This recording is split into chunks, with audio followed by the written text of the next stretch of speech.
everyone, Emily Teacher here, and today we're reading Rigoberta Menchu. This is about a very amazing woman. Let's find out why she is so amazing and what she did.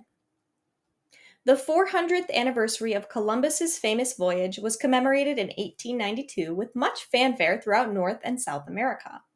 The 500th anniversary celebrations in 1992 were muted by comparison. Instead of celebrating, many people drew attention to how thoroughly the European settlers had wreaked devastation among the original inhabitants of the Americas. In that year, too, the Nobel Committee awarded its Peace Prize to Rigoberta Menchu, a 33-year-old native woman from Guatemala. She was honored for her increasingly prominent part as an advocate of native rights. So, during the 400th anniversary of Columbus's voyage, right, was commemorated in 1892. And in North and South America, people were so happy. They were rejoicing with fanfare over the history that had happened. But at the 500th anniversary celebrations in 1992, there was a different tone to the celebration, right? Because people had realized the devastating effects that Columbus's first voyage had on the native people that were living in North and South America. And the Nobel Committee awarded Rigoberta Menchu with a Nobel Peace Prize because she was an advocate for native rights. Let's find out more about this. Until Menchu was 16, she only spoke Quiche, one of some 20 dialects of the Guatemalan native peoples. The Quiche are the descendants of the once proud Mayas. Mayan civilization flourished in Central America until about 900. Menchu came to prominence in 1983 with the publication in Spanish of her autobiography, Rigoberta Menchu. The book gives an account of the atrocities committed by government forces from the 1960s up to the 1980s against the peasant population of Guatemala. While the country's elite lived in heavily guarded, luxurious homes in Guatemala City, the native peoples lived in abject poverty. Natives made up more than half of the population. Their little plots of land, which provided only meager living, could be seized without warning by wealthy landowners. To protest was to risk severe punishment by the army. An entire village could be razed and its inhabitants slaughtered. During the 30-year conflict, an estimated 100,000 unarmed native peasants were killed. Tens of thousands fled the turmoil in the countryside for the safety of neighboring Mexico. There, they languished for many years in refugee camps. Others escaped to the mountains to wage a decades-long civil war against the army. So, between this time of the 1960s to the 1980s, Menchu mentions in her book all these atrocities that happened against the people of Guatemala. So while there were the country's elites in Guatemala living in luxurious homes, right, that was just a few of the people or a small percentage, but mostly the native people lived in poverty. They didn't have enough of anything. They had small land. They didn't have enough to eat or work to do, and the government could even take their homes without telling them, just all of a sudden. And if they tried to fight back, they might even have a whole village killed because of it. So many unarmed peasants during this conflict were killed. So many people who just didn't have anything were killed just because. So this is really, really horrible things that happened here. So all of them, right, had to either flee to go to Mexico or stay and fight from the mountains.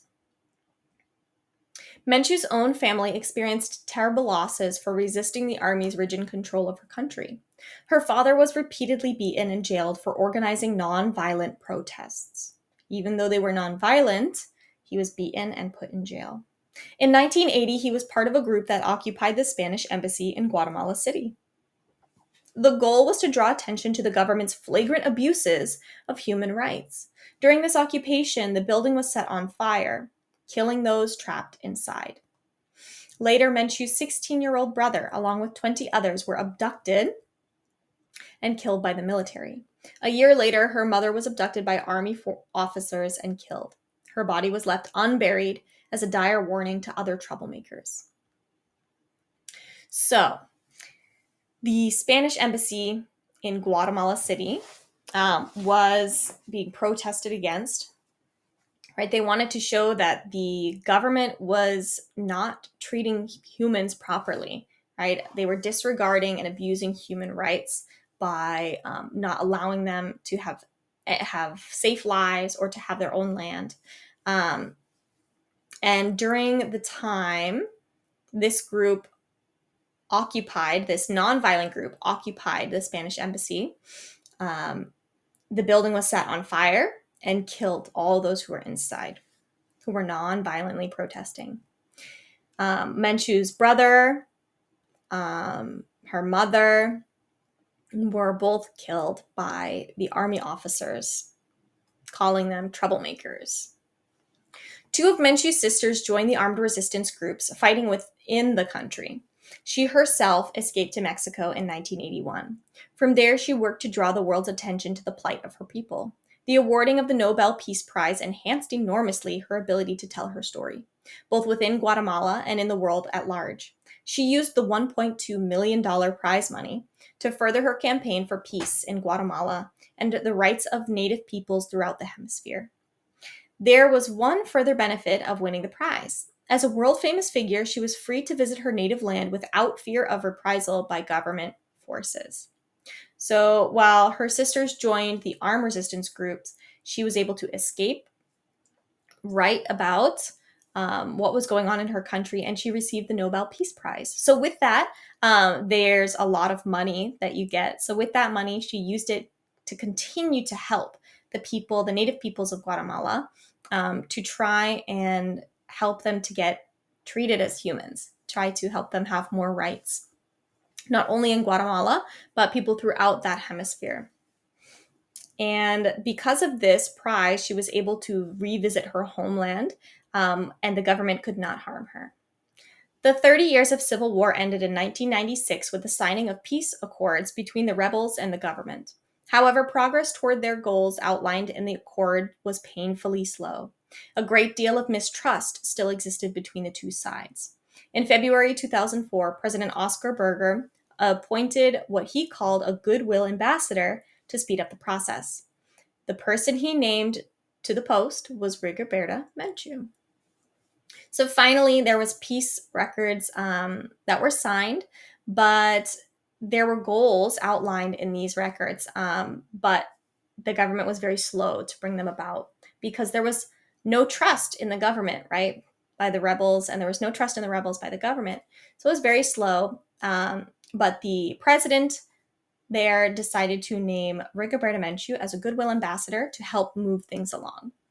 She has tried to further her aims by being politically active. In 2011, she ran in the Guatemalan presidential election and won over 150,000 votes, finishing 6th out of 10 candidates. Her work continues through the Rigoberta Menchu Foundation. The mission of the foundation is to seek world peace by pursuing justice and equality, especially for Native peoples. Among its many specific goals are the improvement of education and access to information technology within Native communities. So Rigoberta Menchu has done so much in her time ever since she was young, and it still continues from the foundation that she started. The Rigoberta Menchu Foundation still works to bring world peace and human rights and access to information, education, to lots of different things for the Native communities, especially. Thank you for listening to our story today. If you would like to see the links that are related to this article here, you can find them down in the description below.